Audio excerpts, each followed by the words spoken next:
Things for me, some affirmations that I would say are, I'm connecting with people every day, or I'm a people person, or money is flowing freely in my direction, or literally speaking what you want, I'm the fastest man in the world. I'm an Olympic gold Right. medalist, or, you know, injuries can't plague me. My body is healthy. Like just things like that. I think that the words that follow I am follow you.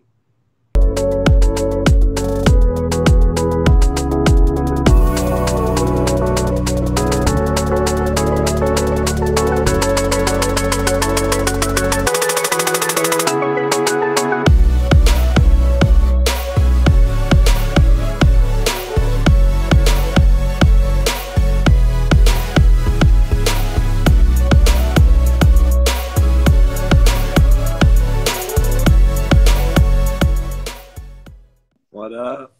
Hey, my friend, how's it going? It's good, man. It's going good. Very good. Can you hear me? All good? Yeah, I can hear you loud and clear. Perfect. Let's switch that one a little bit here, and then we're good to go. Well, Ronnie, thank you so much for doing that with me. This is a freaking pleasure. Chuck, who is on the call, he knows that I wanted to speak with you for the very, very beginning. So thank you for doing this with me, man. That's a pleasure. Yeah, no problem, man. I'm excited. It's a beautiful day here in Fort Worth. Hopefully, it was a nice one over there in Zurich. But excited to get rolling here and talk a little bit about life as an athlete and other stuff. There's other things that are going on as well. So I'm excited.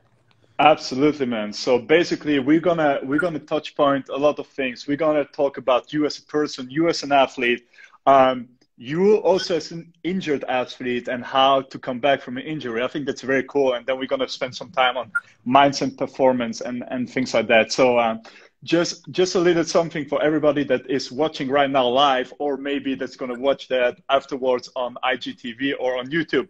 Ronnie and I met 3 years ago. So I just want to say that. So actually, quick story here. He was at the track before of the Diamond League meeting here in Zurich. And I just bumped into him and Charles actually. And I had the most stupidest idea ever. And it was to run against Ronnie and against Charles. So basically it was my friend and me just asking Ronnie to race against us.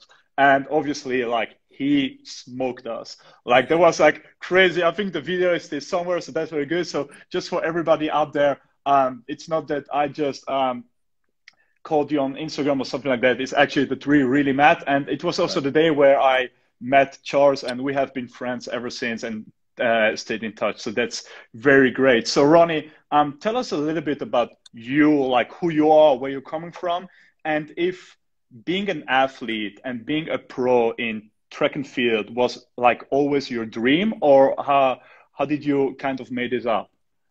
Man, so a little bit about me. So I'm Ronnie. I actually have been running for Nike for about 4 years now, but I actually started running track back in middle school, and actually started off as a cross-country athlete. So I ran a little bit longer distance. When you're in elementary school, it's not very long, so it's like a mile. So I started there, and I was actually running that in obviously Anchorage, Alaska. A lot of people know that I lived there for about 7 years. So I started running in the snow, in the cold, full hat, gloves, sweatpants kind of thing. But slowly morphed into more of a track athlete. And I think for me, I honestly didn't have huge dreams of like competing in the Olympics. Not until really I got to college, I think. I really, in high school, was focused on basketball. I loved basketball. And for you guys that know, I'm from Louisville, Kentucky, and Louisville, Kentucky is a huge basketball Right. state. And so that was like the thing to do. And so I really wanted to be a basketball player. But, things changed. I went out for the track team, and I'd always been fast in school. And so I went out for the track team and was, having a lot of success there. I was always like the fastest guy on the basketball team and things of that nature. I always win all the, suicide runs and stuff. So Right. I always knew I was quick. And so that kind of just manifested into me running pretty quickly in high school, being ranked somewhere in the top 20, 25 in the nation as far as the 400 goes. And then, that was the way that was going to pay my way to school. And that's kind of how things Gotcha. changed. It was like, well, I'm gonna go to school for free on a track scholarship, and now I'm a runner. So that's kind of how that worked. Right. So was it like, how is it when you like go to school, you go to college, like how is it like, do you train only like the 100, the 2 meter, the 200, and maybe the 400, or how did you decide to in the end be a sprinter? Man, so I think it's different at every university. You know, obviously coaches have different styles. For me, I came into TCU, that's in Fort Worth. I came in as a 400-meter runner. So in high school, that was kind of my best event, I would say. But I also ran like 10.5 in the 100 at one point, and I also ran 21.3. So I was more of a 400 guy coming out of Louisville, Kentucky in high school, and I got recruited at TCU for that. And really my first 2 years, I ran the 400, you know, as my main event. I did a couple of hundreds and 200s here and there. And then really my sophomore year, I had qualified for all three events for regionals. So I had qualified for the 400, the 100, and the 200 at the collegiate level. And my coach, you know, we had a couple 400-meter runners. My coach asked me, hey, do you want to do the 400 or you want to do the 1 and 2? And obviously anyone that knows about the lactic acid in the 400, you don't choose that.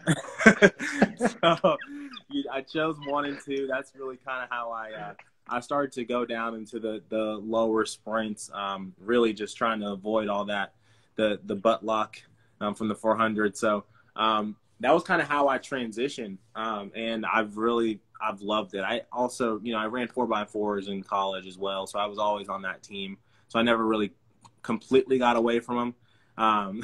But, you know, that's kind of how I transitioned down into, you know, the 100, 260. And I think that the training is, obviously it's a little different. But even my first 2 years I was kind of jumping in with the 400-meter group for practice as well as the 100 and 200 meters just to keep the speed aspect, but also the endurance as well. I got you.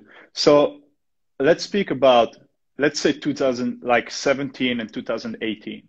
Like you became world indoor champion 2018 in not champion, like you finish up third 2018 in Birmingham, and then you won a couple of Diamond League meetings, like you won in Eugene, in Rome, Paris, London, and I think 2017 when we met in Zurich, you finished third, if I remember right.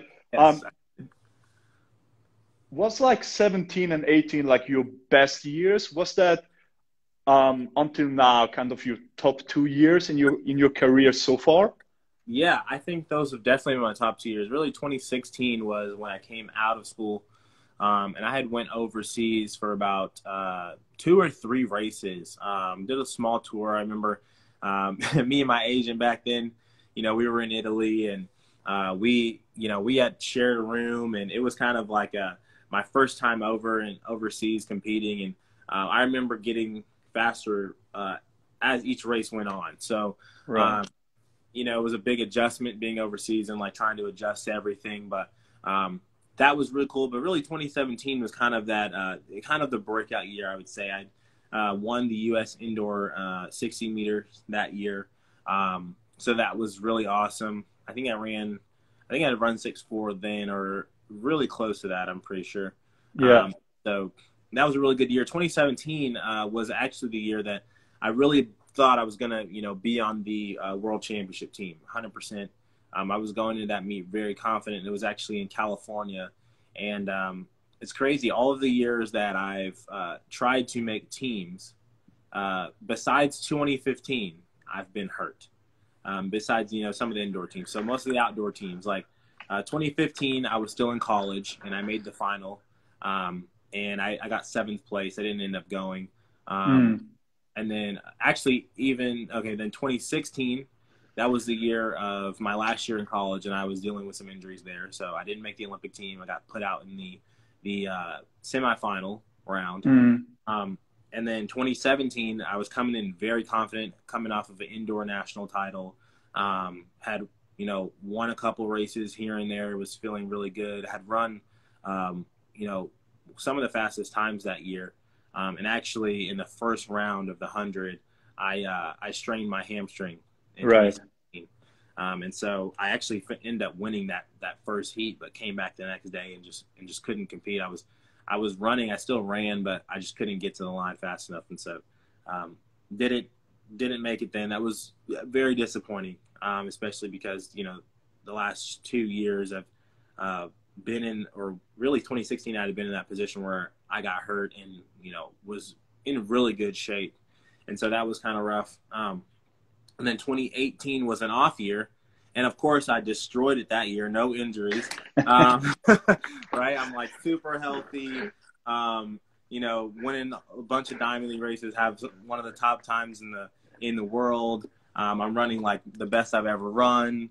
And you know, there's no championships except for obviously indoors. Right. And so, you know, did that. And then that was really my best year. I'd say, as far as just the completeness of it and being able to, you know, compete at really my highest level. And right. I think I still left some stuff on the table. My coach always says, he's like, man, you definitely should have ran faster in 2018. So, yeah, those are really my 2 best years up until now. Yeah. All right. We're going to speak about the injury and stuff just later on, but I have a question. Like being a sprinter, like in the end, you are an individual athlete, right? So, however, when you're in college, I can imagine that you just have a team together, like you have your coaches, your trainers and everything. But then suddenly you go out of your NCAA, like cocon, and go into the world as an individual athlete. You go overseas, you go to Europe, you have to sleep at those places and get ready for the trainings and everything. Like, how is that mentally as an athlete in a very young age? Because we're talking about 20 years old, right? Like, how is it for you mentally? Like how fast do you have to grow to be able to go with the pace? Wow. Man, it's a huge adjustment. I tell, when I was coming out of college, you know, really those first 2 years, I told a lot of people, a lot of kids that were coming out, years, you know, subsequent to me, that, hey, it's a really big adjustment. And it seems, you know, all peaches and keen, you know, you're going to be traveling, you know, you're going to get to go compete overseas. And it's a huge adjustment being really out there by yourself, especially as a person that's training with their college coach. They can't right. always travel with you. They have obligations back home, and, you know, making sure that their team's ready to go when, you know, the collegiate season rolls around. And so for me, I think that honestly, it wasn't even that big. For me, it wasn't that big of an adjustment. I liked it. I've used to kind of traveling on my own, doing things on my own. So really the mindset for me, I think, was kind of already there. I think, yes, there was an adjustment phase as far as my nerves, for sure. I could tell you my first Diamond League race, I was nervous out of my mind. Like, yeah, it was crazy. I remember that was in Doha. I believe that was I don't remember if that was in 2017 or 2018. I'm not sure. But I remember just being nervous, like not having anyone there. But, you know, right. Other than that, I had been already accustomed to really going places by myself and being able to compete and get myself through the rounds. But I'd say that, you know, coming from the training aspect of going from a big group of people that is always motivating you and pushing you, that is very different. And I've trained really kind of on my own, I guess pseudo on my own. I've had a couple training partners here and there, but mostly on my own for the last couple years. And I think that the mental aspect of being able to push yourself and motivate yourself is a task, and it's a task in its own. Like it really is. And so the adjustment for that was it was definitely rough. And there's times where I was like, man, I feel like I'm lonely. Like I don't want to go to practice today because right. You know, I'm kind of by myself. There's no one really to motivate me. And so having that self-motivation is something that I've had to develop over the years. And I think I've done a good job of that. So let's stick with that. Like, what do you do? What helps you? Because I can imagine, like, as I said, you're like an individual athlete training by yourself. Like sometimes, as you just said, you know, like you're going to get out of bed and you'll be like, look, I don't want to do this today. Like really not. Like, what are you working with? Like, are you working with your goals, your motivation? Do you do any like tools and techniques? Like what keeps you on track these days when you go like, look, I really don't want to do it? Like what keeps you on track? Man, honestly, I tell my coach I'll go to practice and tell my coach like today I don't want to do anything, and he doesn't even really like pay attention to it. He's like, all right, we're doing this, and this, like you're gonna do it anyway. And so for me, I think honestly, it really is just the competitor in me. Like I have a conscience, and it talks to me like way too often. There's so many times where I'm like just not in the mood, or my body's not feeling great, and I'll always excel and exceed past what I think I can do. And that's just what I've always done. I've always been a hard worker, and so even though my I guess my mind is telling me that it's going to be rough, or I don't want to do it, or I'm like my body's tired, honestly, my heart is just too big to let myself slack. It really is. And so I never really do. But I think that for me, it comes down to what I'm trying to accomplish. And when you keep that in front of you, really the facts don't matter, right? And so for me, the goals are to, be the fastest runner in that year, and take that one year at a time, be the fastest runner, be the best I can be. We're talking about world championships and gold medals and things of that nature. Like those are always on my mind. And so you can't get to those, you can't reach those accomplishments, you can't reach those goals if you come to practice and you're not 100% there. Right. And I truly believe that you get better on the days that you don't want to do it. It's so easy for people to go out every single day when they're, full of energy, they're joyous, they're excited. It's easy, right? The workouts are easy. But you truly get better when you don't want to do it. When it's the last rep and you want to quit, you're already like on the brink of it. You're just like, I can do it tomorrow. This rep's not going to hurt me. No big deal. That is where you get better. That is where you get the gold medal. That's where the really the 1%, 2% in athletics, that's where they separate themselves. I truly believe that. And so that really is kind of my mindset going into those days when I don't want to do it. I always push myself to, because I know that one, my competition is, but two, I can't get to where I want to be if I don't push through in those moments.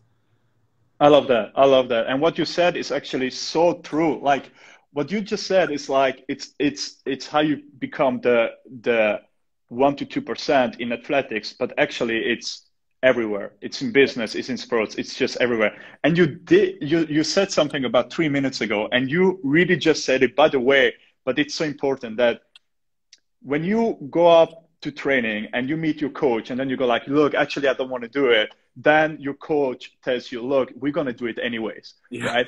And this is huge. And people need to understand that, and they need to hear that. It's what you do on the days that you don't want to do it, that's going to change you, your life, everything. And it's do it anyways. Whatever comes up, you're going to do it anyways. Like, don't think about it. Don't speak about it. Don't discuss about it. Don't complain. Just do it anyways, right? Exactly. You've just got to push through. That's just the reality of it. If you want to separate yourself, there's things, Chris, that are easy to do, and those same things that are easy to do are easy not to do. Right. And there's a book called The Slight Edge, and it talks about this.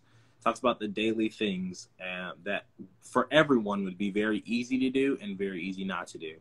And the thing that separates, again, the 1%, the people that we call great, the people that we look up to, the one thing that separates those two people is that they're willing to do those small things every single day that people are like, it's not going to affect me like today. And so the slight edge per se is either working for you or against you in every action that you do. And so that's the biggest thing, is that if you're able to continue to do those small things every single day, even when you don't want to do them, that is truly what separates the 1%. It really does. I love that so much. I don't know if you have seen it, but I did like a little like talk on Friday. It's like 90 seconds. If you haven't looked at it, look at it. It's like when I don't speak about the extra mile, but about the extra inch every single day, to just do the little things every day, but just do it every day. Because in the end, consistency over time will always win the race. It's always consistency over time, right? So that's huge. That's so amazing. So 2017 to 18, great years. And then you got injured. Like, take us a little bit through the process of what happened and what does it does with your mind when you get injured as a professional athlete. I mean, it's not something that you do like in your free time. It's your job, right? It's like what is happening? Right. I think this will probably be the first time I've really dove deep into this. In 2019, I had an injury, and that was kind of the year where, coming out of 2018, I was feeling very confident. I mean, it was the World Championship year. I hadn't made a world team or Olympic team yet outdoors, and I was feeling really confident. Out of 2018, I know I left some stuff on the table. I know I could have run faster that year, and 2019 was kind of that year. And what I did was I started to work harder. And I think that ultimately there's a fine line of doing too much. And I might have pushed myself a little too hard, as far as just doing some extra things to really make sure that year I was going to win. Like last year was going to be the year, right? And so I ended up injuring myself. I had right before indoors started, about a week and a half before I was supposed to go to the Millrose games, I strained my hamstring. Doing some 120s in practice, and honestly, my coach was telling me I need to be within this time range, and I was on the first two. I was just way faster than I was supposed to be. That's just because as a sprinter, you like to sprint. The sprint days are fun. And, sometimes I can't really control, if it's easy, if it feels good, I can't control how fast I'm going. So, for me, I was running the first two cup pretty fast. The last one, about 20 meters left, I ended up straining my hamstring. And so I didn't do any indoor season.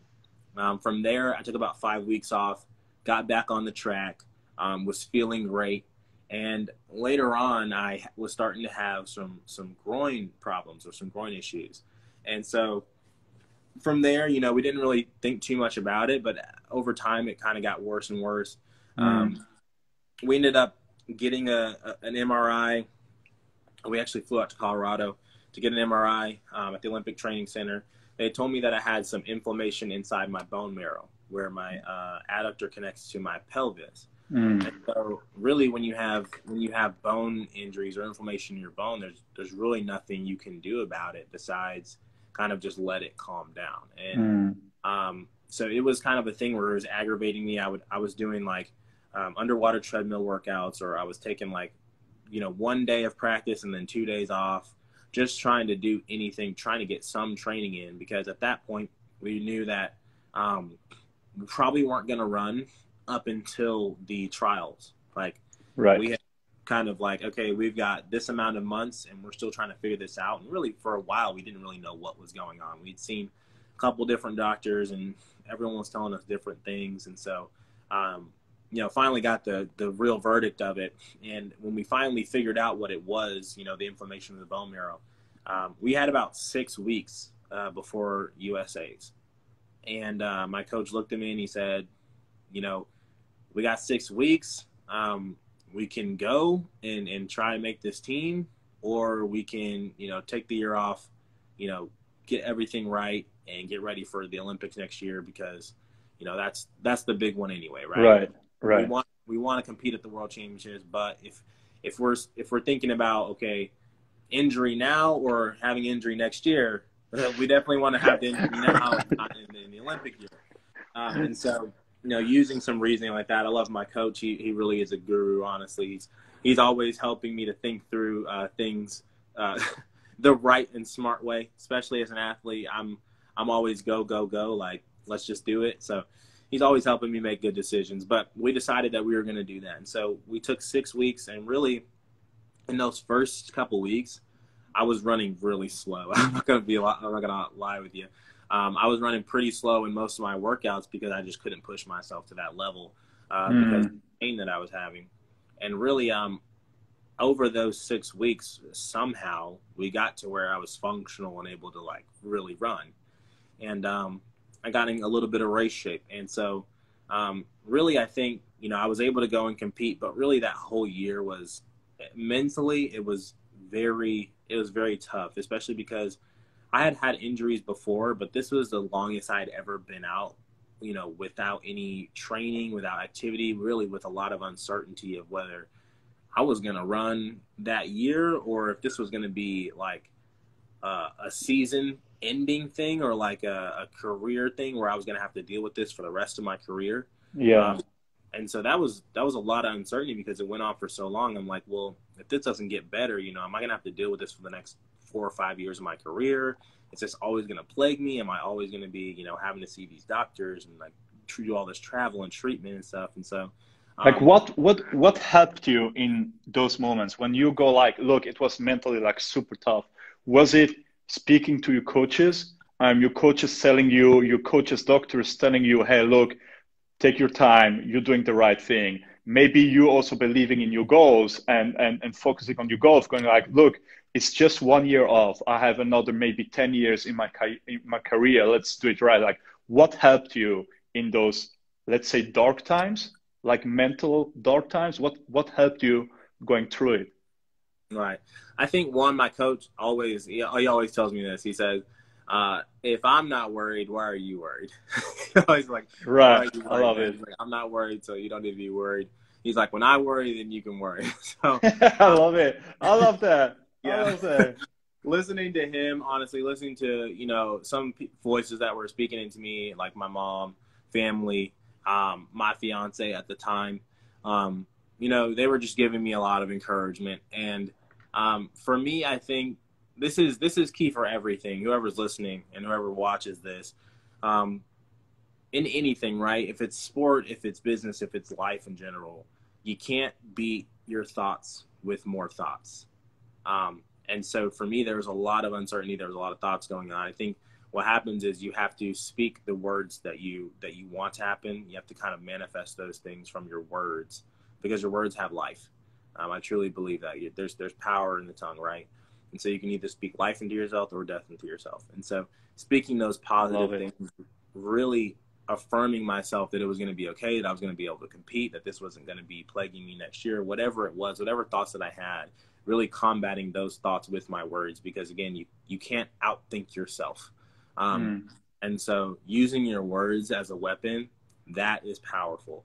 And so that's really what kind of got me through that. Really my faith too, just trusting and believing that, you know, God had brought me here and he's given me this platform for a reason. And I don't think that he was just going to leave me, you know, kind of out there. And so that was a big thing. And just having my coach, my fiance, my family really speaking life into me. And so, yeah, just continuing to, you know, speak those positive things and realize that, guys, whenever you're in a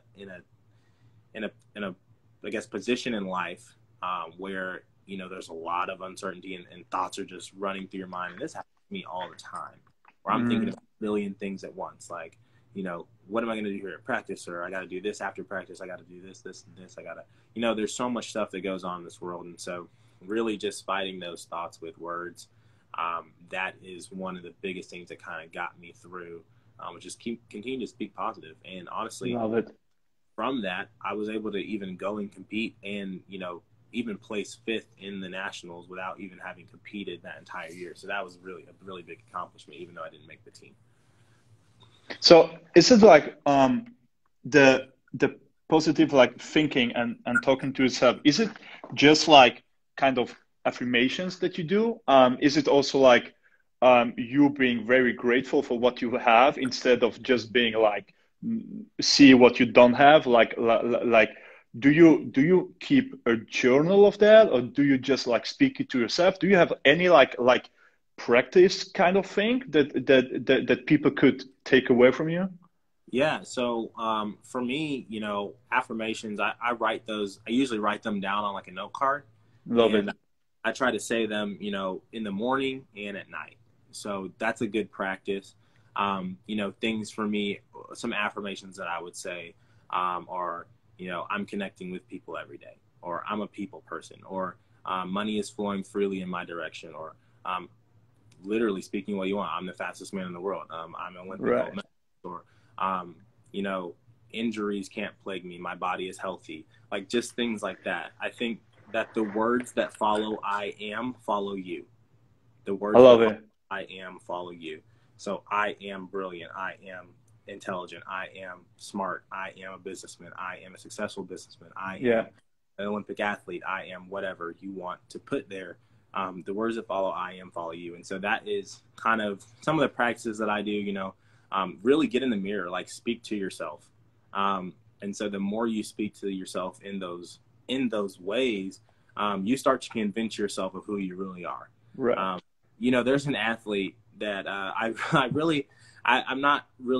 don't speak to him a lot, but if you guys follow, and I'm just throwing him out here, Fred Curley,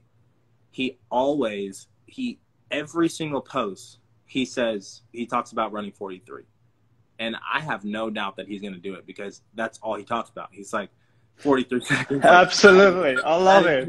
That is his mantra. And I'm sure he talks about it all the time. And so even that, you know, just having that and practicing those things, guys, whatever it is that you want to accomplish or whatever it is that you're going through, just take the opposite of that, speak life into it, and continue to do that because it's going to convince yourself of who you are. You're going to start to believe it. And then because you believe it and you change your heart about it and you change your mind about it and your thoughts about it, it will flow outwardly into your life. So I love it. And the super important thing that you said and that maybe people need to know even more so that they do not misunderstand it is that you say, I am the fastest runner. I am successful. I am. You don't say, I am going to be the fastest runner. You don't say, I am going to be successful. You say, I am, because you just talk yourself into it right now, right? That's a huge thing. That's huge. Yeah. You always talk in, you know, that tense of like, I am right now, right? Right. Not I am going or I am trying. You want to watch, you got to, if you're going to speak these words, you got to be careful, you know, because I am trying and I am doing are two different things. So you definitely want to be careful with that. But speaking in that tense of like it's already yours. Claim it, it's already yours. That's kind of the mindset that I have behind that. I love it. I love it. This is huge. And this is so huge because it's not only big for sports, it's also big for business. It's big for relationship. It's big for you being a good parent, you being a good spouse, you being whatever it is. You can talk to yourself. You can be like, I am the best husband. I am the best dad, whatever it is. This is so meaningful. I really love it. Let's get away from that injury thing a little bit. And when we take a basic race, right? Just let's talk about preparation because that was one of the questions that we got before the interview. It's like, how do you usually prepare for a race, both mentally and like physically? Like let's take it maybe 2 days before the race. Like I can imagine you get to your track, you get to your hotel, you do some training. Like what happens with you in your body, in your mind, like 2 days out into like you are right in the starting block. Like what is happening? Right. So for me, we'll say that I'm overseas, right? So I'm traveling, got on a 9-hour flight. Right. Got the jet lag in there. Really, I usually try to get to the destination in the morning. And that's so that, you know, if I'm there, I'll probably be there 3 days before. But I'm there, you know, early in the morning, got to stay up. Like you have to. If you fall asleep, you know, you're going to get all whacked out and it's going to be hard. It's going to be hard to kind of adjust really quickly. So I'm staying up pretty much that whole day, try to keep myself busy. But, you know, for me, a lot of the physical aspect is really just trying to get my body, get the plane ride off of me is what we kind of say. The quote is like, get the plane ride off. And so for me, I've usually got some like Normatec boots. I'm in those multiple times that day. You know, feet elevated kind of thing. If there's massage therapists there, I usually do that. Once or twice before the race. And so that's kind of the first day.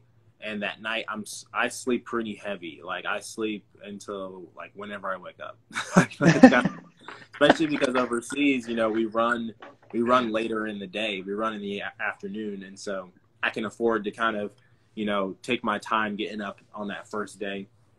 And it kind of sets the rhythm for being able to stay up the rest of the day and kind of get on that, kind of get that rhythm down. So really by that third day on the race day, I'm normal, right? Waking up pretty early, I can do all those things. But from a mental standpoint, I feel like for me, the mental preparation comes way before the last 2 days. Like the mental preparation comes in the week and a half, the week before you even get there.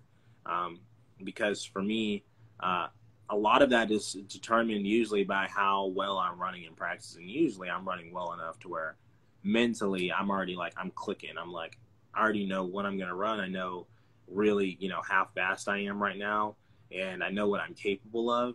And so usually when I go into a meet, I'm not truly stressed out about it. I'm not worried about it. I have gotten into a little meditation, actually, really just calming the mind and kind of, bringing my thoughts all in one area. And so that's been really good, is just having that calming factor. But other than that, I don't have a whole lot of rituals mentally. I think more of it for me is the physical aspect, making sure that my body feels good, because Gotcha. I've already kind of prepared that week before of like, all right, mentally I'm ready to go. Like I've already worked hard enough, so I don't need to convince myself that I'm ready. Like the work that I did is telling me that I am ready to run. Love it. So I kind of do all that before, and really for me, it's more of a physical thing of making sure I'm good to go. And then, just blocking out kind of the things around me, because there's big crowds. You've got some of the top runners next to you, but I've run against them before. It's not like I haven't run against a big crowd before. It's just kind of I won't say commonplace, because, being too comfortable can also be not good, right? You don't want to become too comfortable in the environment, because then you start to take it for granted. And so never in that aspect where I'm just too comfortable and I'm like, this is just another race, right? I'm always taking it very seriously. But as far as like the nerves and things, kind of calmed down a lot for me in the last couple of years, because I'm used to it, and I know all the preparation I've done to get there, and I'm just kind of ready to do it. Gotcha. So you spoke a lot about affirmation, and there is something that we have not been speaking about, and I don't know if you just don't do it, or if it's just so normal for you that you just don't speak about it. Like visualization. Like I can imagine that before a race, you're gonna visualize yourself running to the finish line as the winner 1,000 of times. Am I wrong, or is it true? That is definitely true. And the crazy thing is that even in visualization, you can even sometimes have doubts in visualization. Right. There's sometimes where you visualize and you're like, wait, did I just lose that race? Like, right. This is big. Yeah, it's big. It's a challenge. It really is a challenge to like visualize yourself winning.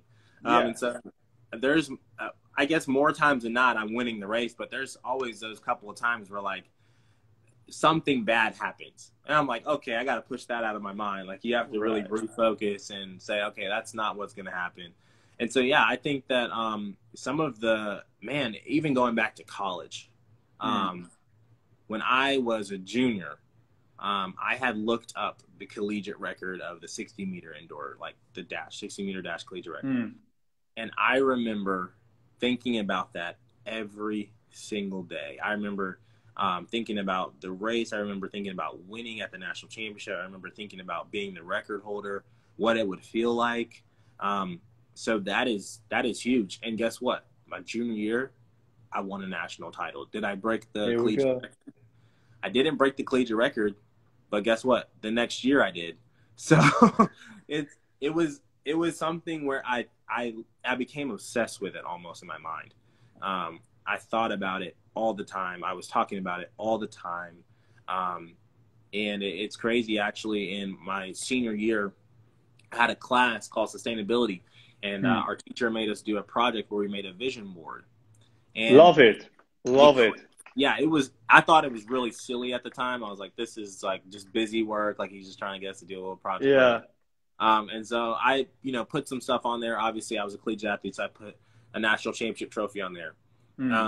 The crazy thing is that I didn't even look at the trophy. I just kind of typed in on Google, like, NCAA trophy, printed it out, put it on there, like, pasted it on there. And I had it in my room. And after I won that year, I went back. I was in my room. I was just looking at it because I was going to take it down because a lot of the stuff that, was on there had already happened, which was incredible, right? Right. Kind of manifested that. And so. Well, just lost him.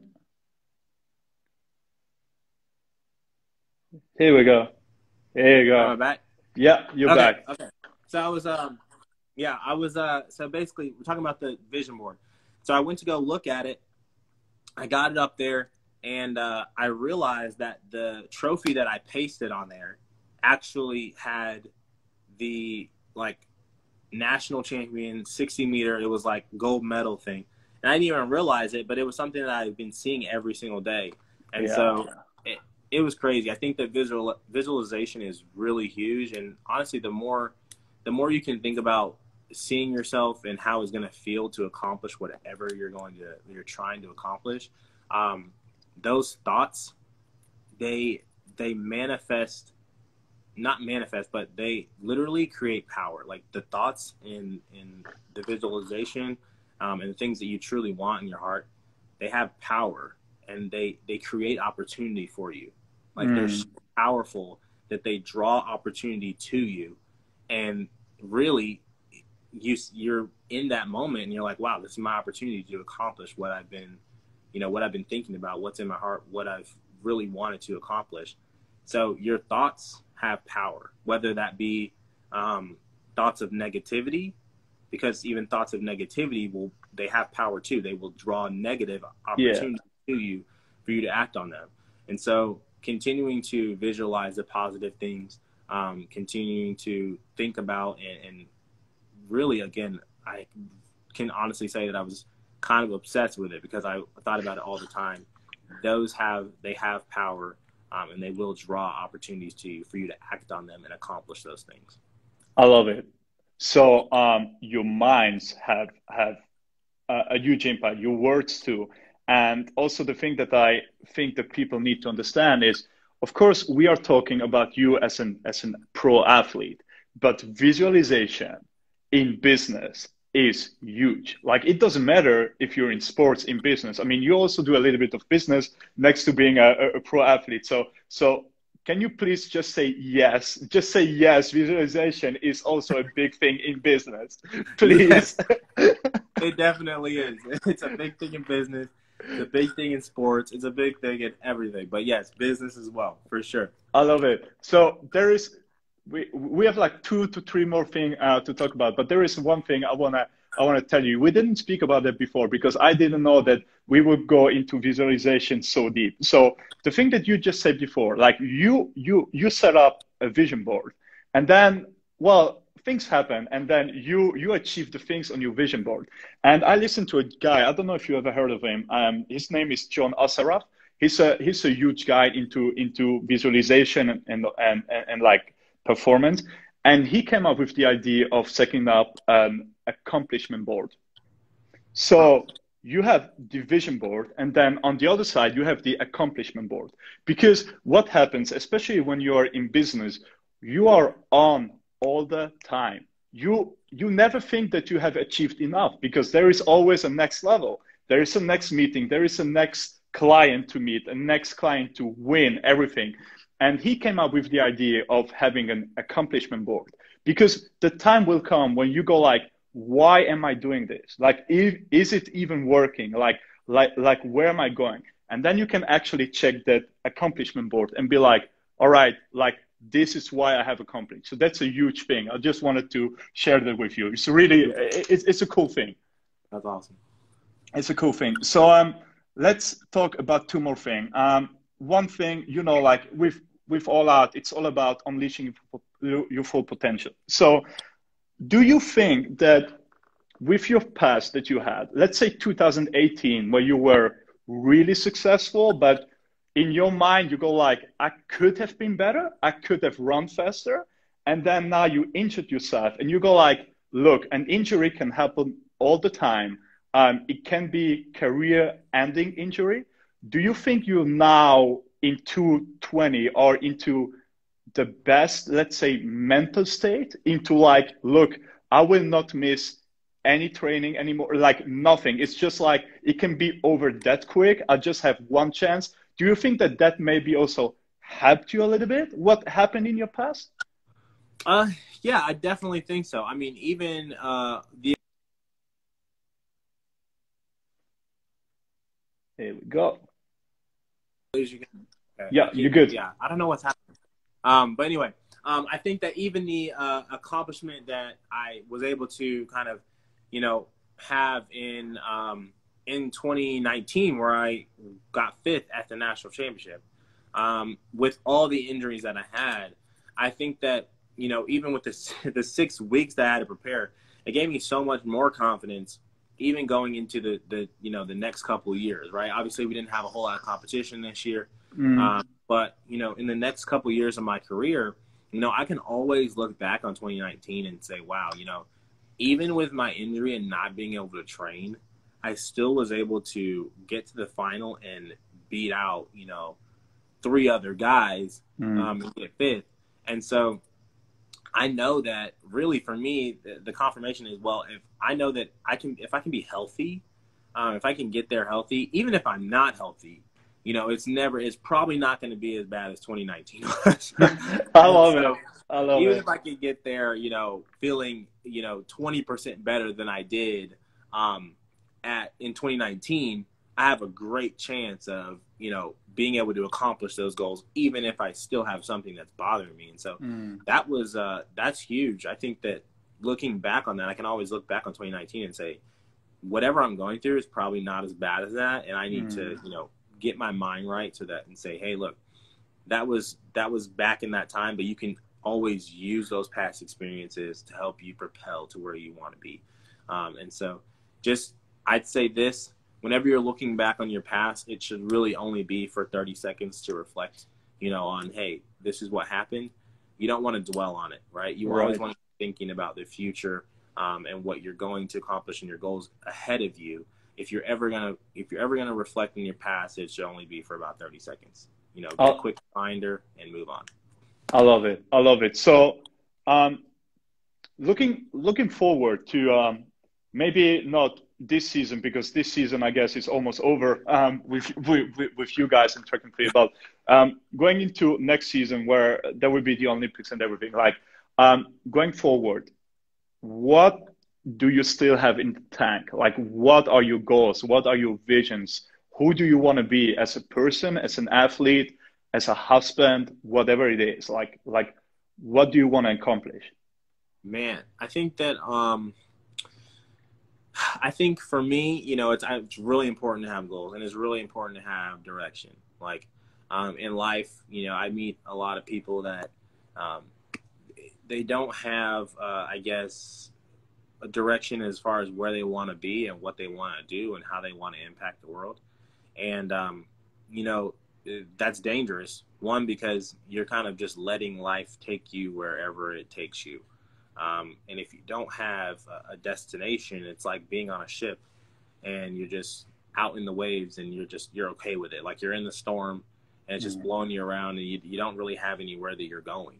And so for me, you know, you talked about, you know, what are my goals as far as, you know, complete life, as far as an athlete, you know, a husband and all those things. Really, they're all different, you know, they're all different goals. I guess they all kind of can merge together as well as, like, if I can become, you know, a better athlete, I can provide more for my wife and my future family, you know, things of that nature. But, you know, I really want to just be really the best that I can be as far as aligning myself with I'm a big faith guy, and so aligning myself with you know, how God wants me to act and how God wants me to be, really being patient, really being kind and loving, other people, and really giving back and being a servant in that way. And so however I can use, my platform, even my platform as a husband, to help others, that is kind of what I'm trying to achieve really in the next couple of years. Being at the Olympics and potentially, winning medals and things of that nature, that for me, that's great and dandy. It is something that is going to be gratifying for myself, but I'm always looking at how can I spin that to help someone else? How can I take the platform really that God's given me, and how can I impart wisdom and understanding and knowledge into someone else and encourage them so that God can use them to do the exact same thing? And so that's kind of my biggest, as far as like what I want to do, where I want to go, what I'm trying to accomplish as far as being a husband and athlete and, all these other things. That is it, is taking whatever God gives me and blesses me with, and having an open hand when he blesses me with it. Having an open hand, really not holding on tight to those blessings, because actually, it's crazy that God blesses us so that we can be a blessing to others. And if we receive those blessings with an open hand and are willing to give them back, God can even do more with the blessing that he's given us. And so that's what's beautiful. And I want to be able to do that, and help other people and whatever struggle they're going through, just by being a light and telling them kind of my story. I love it. Inspire to inspire. I love that one. That's huge. That's beautiful. One last question. We didn't talk about it on the phone last day, but I know it's going to be a little bit complicated to put it into a nutshell. But imagine I bump into you into a Starbucks and you're sitting there with your coffee, and I just sat in front of you and I go like, look, Ronnie, can you just give me 5 minutes of your time? What advice would you give me for my life? Just one thing that you go like, look, just go with that. Just one thing. Okay. My one thing would be to seek God first in everything you do. Actually, no, I put it like this. That's how I put it. I just thought of this. I actually got this. I think I'm gonna kind of steal this, not really steal it, but kind of quote this in a different way. I heard this from a book that I just recently read, but it talks about, if I were to give one piece of advice, I would say in everything you do, work like it's up to you and pray like it's up to God. That would be my one little nugget of advice. If I were to give like a one-liner, boom, this is it, like for your whole life, like work like it's up to you, pray like it's up to God. That would be kind of my advice, like one-liner for you. But yeah, that would be kind of it. And I think that encompasses pretty much everything. Like you can't accomplish anything if you're not willing to work hard for it. But, ultimately everything that you do, I think that God sees that and the obedience in that he rewards that. And so through prayer, right? That's really the frustration management is the prayer. For right. Sure.